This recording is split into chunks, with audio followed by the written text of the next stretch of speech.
Yeah, so I've got a new iPhone. This is a 14. I've been recording on my Pixel or the iPhone 12 Pro Max. So this is a 14. So we'll see how this goes. We'll see how it captures audio. I don't really know. There's kind of a lot of things I wanted to talk about today, but first we'll talk about Destiny. Destiny is the first on the list. So Destiny is a YouTuber, but he's also like a super leftist. And I just want to talk about like why that's important and like what that means, because I feel like we actually don't really have many examples of people who are just like politically on the left, who are out here commenting on shit in the real world, like consistently.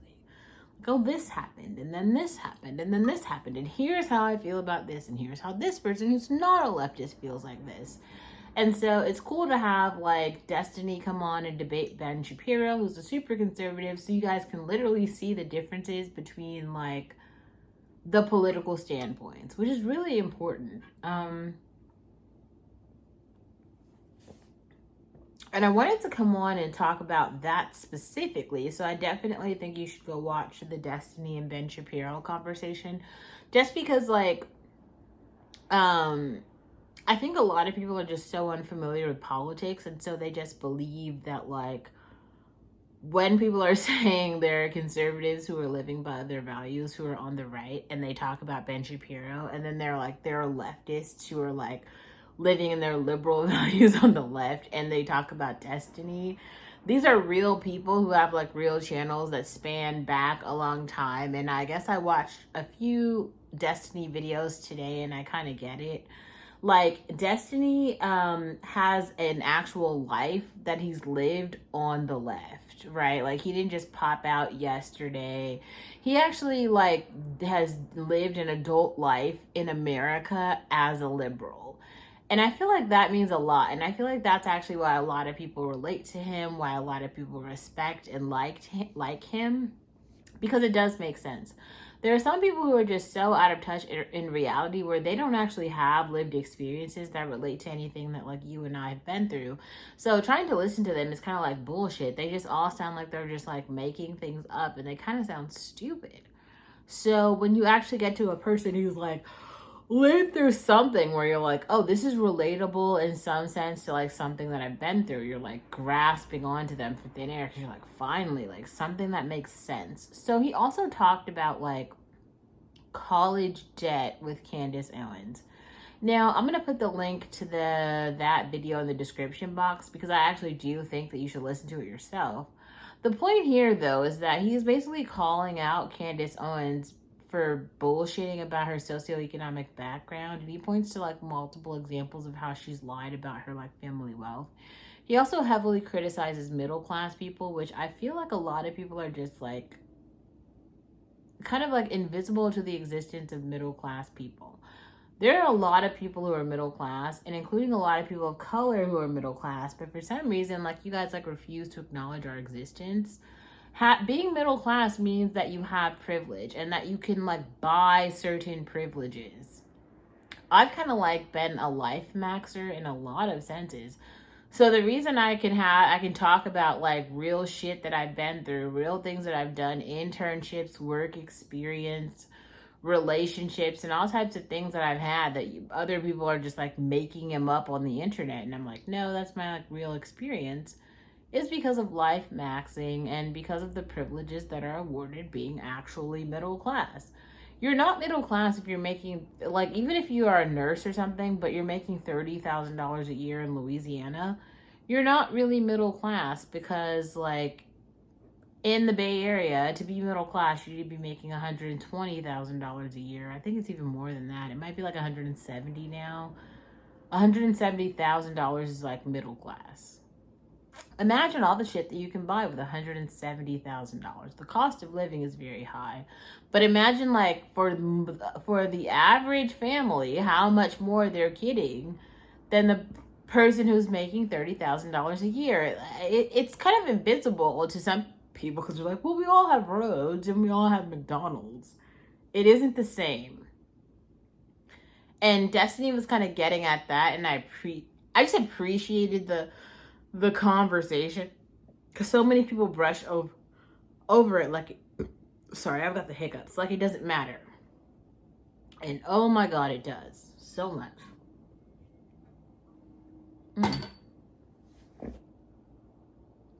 So much, actually. So yeah, I just kind of wanted to pop on and say you should probably listen to that conversation. But also, I completely agree with Destiny, who basically said you should definitely go to college, because all these like rich people are talking about how they would prefer trade school over college, yet they wouldn't like actually send their own kids to trade school because they would look down on them if they actually went to trade school. That's true. But they want you to send your poor children to trade school. I have like mixed opinions about this. I feel like some things are about genetics and like intellectual capability. If your study skills are really bad and you're poor and you have no idea what you're going to do, if by a chance of like luck of the draw, if you can, apply and get into some school that's going to give you a lot of money to go, which there are a lot. If you're a poor student, there are colleges who have pots of money set aside to pay for you to go to college if your grades are good enough. Like if you can do the work, it's basically if you're earning at least a 3.0 or above in high school, wherever you are, there is some college that will give you basically a full ride to go if you're a poor student. Now, for some weird reason, a lot of poor students don't know this, and they just believe that like they'll have to take out student loans or there's no other option to pay for college, and that's just not true. The endowments for these like private Ivy League schools are very large, and the reason that they're so large is to support disenfranchised poor students who can give them an opportunity to do better, because they want to support really smart poor people and also advance their research and technology, improve their buildings and all that stuff. And you do that by having smart people on campus. So if you're smart, there's a place for you at these institutions, and there's no like getting around that.